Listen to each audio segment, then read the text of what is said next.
We are beginning a program today, and it's a pilot program which will certainly grow into something larger and larger, and that is a community contact tracing program.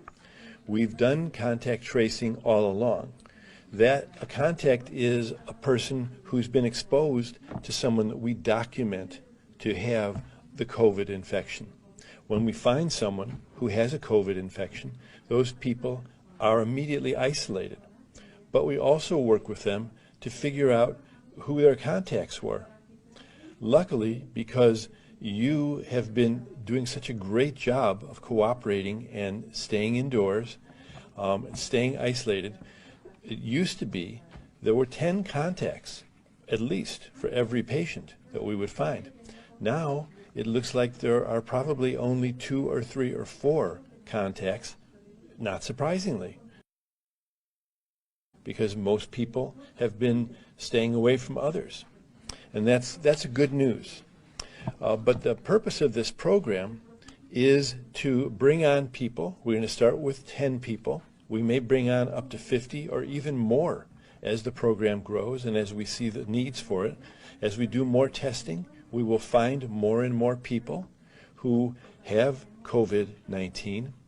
And again, we'll isolate every one of them, and we will find every one of their contacts, and we will make sure that they stay quarantined, and we'll check in with them every day.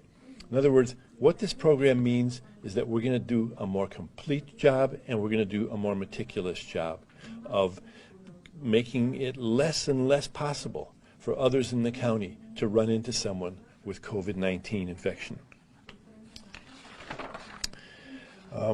It's not just our county that's bringing more people on. There are going to be thousands of people hired who will be these contact investigators throughout the state. And this is occurring in many, many other states as well, perhaps all of the states in our country. We will be giving intensive training to these people, training not only for identifying and finding contacts, but also in terms of how to be sensitive about doing it. We also realize that as we find more contacts, some of the people we find are going to have trouble being isolated. For instance, if they live in a home where there's only one bathroom and there are 3 or 4 other people living there, and those people don't have COVID infection, we're not going to be able to keep the person in that home.